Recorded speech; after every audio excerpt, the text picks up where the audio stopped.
संकल्प सिद्ध हुआ। जनप्रतिनिधि जनहित और जनता का सेवा भाव के रूप में काम करते हैं। पिछले 7 दशकों से संसद के अंदर हमारे विद्वान नेताओं और सांसदों की उत्कृष्ट चर्चा और संवाद से जनता की समस्याओं का समाधान किया गया और महत्वपूर्ण कानून भी बनाए, जिससे लोगों के सामाजिक आर्थिक जीवन में व्यापक परिवर्तन हुआ। हमारा लोकतंत्र और अधिक सशक्त हुआ। इस अवसर पर मैं उन सब का भी आभार व्यक्त करता हूं। लोकसभा में मेरे पूर्ववर्ती अध्यक्ष ने सदन की गरिमा और प्रतिष्ठा बढ़ाने में समर्पित भाव से योगदान दिया, उनका भी मैं साधुवाद व्यक्त करता हूं। भारत विश्व का प्राचीनतम लोकतंत्र है। संपूर्ण विश्व में लोकतंत्र की जननी के रूप में हमारी पहचान है।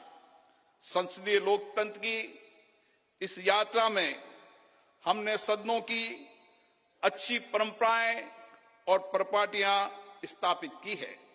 हमारी निर्वाचन प्रक्रिया के कुशल, पारदर्शी एवं विश्वसनीय प्रबंधन के कारण लोगों का विश्वास लोकतंत्र के प्रति और बढ़ा है। इस अमृत काल में भारत की प्रतिष्ठा विश्व में बढ़ी है, सम्मान बढ़ा है। आज लोकतांत्रिक मूल्यों के साथ साथ वैश्विक चुनौतियों के समाधान के लिए विश्व भारत की ओर देखता है। भारत की संसद लोकतांत्रिक व्यवस्था का सर्वोच्च केंद्र है। लोकतांत्रिक प्रक्रियाओं में जनता की बढ़ती भागीदारी इस सत्य को रेखांकित करती है। लोकतंत्र हमारे इतिहास की बहुमूल्य धरोहर है। लोकतंत्र हमारे वर्तमान की ताकत है। लोकतंत्र हमारे स्वर्णिम भविष्य का आधार है। हमारी संसद घरेलू और वैश्विक चुनौतियों को अवसर में बदलने का सामर्थ्य रखती है। विविधता में एकता भारत की शक्ति है। ये शक्ति संसद में भी दृष्टिगत होती है, जहां क्षेत्रीय तथा विचारधाराओं की भिन्नता के बावजूद सांसदगण राष्ट्रहित के विषयों पर एक स्वर में अपनी बात को रखते हैं। यही हमारी लोकतंत्र की ताकत है। भारत की संसद इस प्राचीन राष्ट्र की गौरवपूर्ण लोकतंत्र विरासत की कस्टोडियन है। हमारा वर्तमान संसद भवन भारत की स्वतंत्रता प्राप्ति तथा संविधान निर्माण से लेकर अनेक ऐतिहासिक घटनाओं का साक्षी रहा है। इसलिए अपनी इस अनमोल धरोहर को संभाल कर रखना भी हमारा दायित्व है। पिछले वर्षों में पक्ष विपक्ष के मान्य सदस्यों ने कई अवसरों पर संसद के नए भवन के निर्माण की आवश्यकताओं को महसूस किया था। इसी परिप्रेक्ष्य में राज्यसभा और लोकसभा दोनों सदनों ने माननीय प्रधानमंत्री जी से संसद का नया भवन बनाने का आग्रह किया। मैं प्रधानमंत्री जी का पुनः आभार व्यक्त करता हूं, जिन्होंने माननीय सदस्यों की भावनाओं का सम्मान करते हुए इस आग्रह को तत्काल स्वीकार किया और इतने कम समय में इसको साकार भी कर दिया।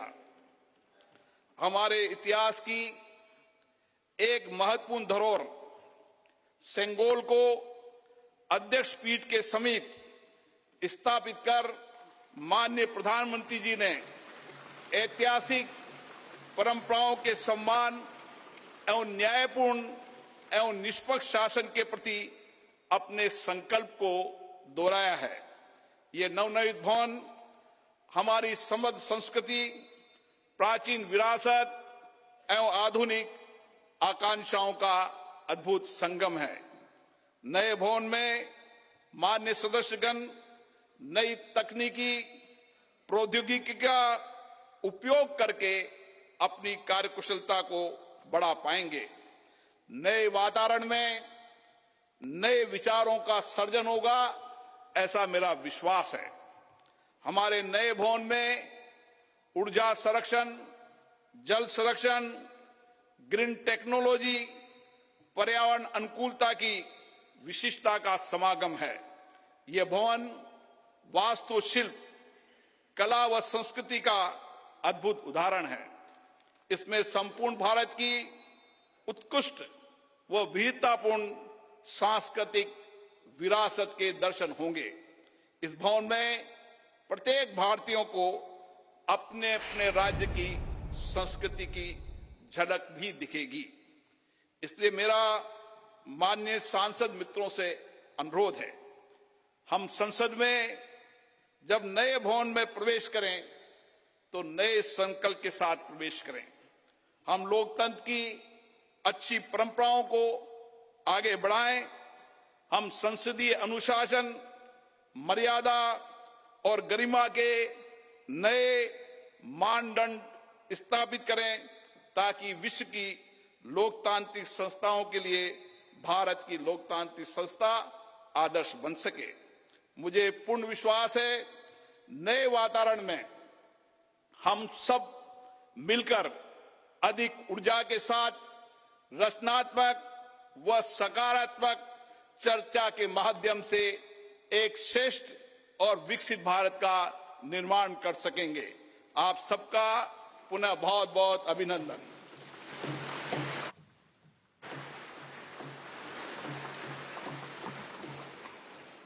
धन्यवाद।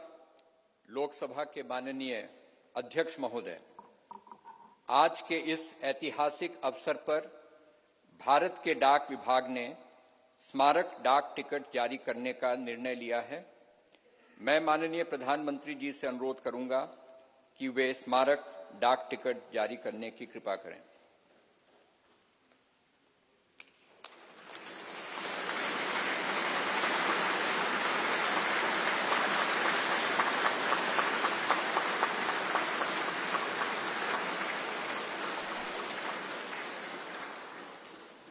अब मैं माननीय प्रधानमंत्री जी से पुनः अनुरोध करूंगा कि इस अवसर पर भारत सरकार के वित्त मंत्रालय द्वारा तैयार किए गए विशेष सिक्के को भी जारी करने का कष्ट करें।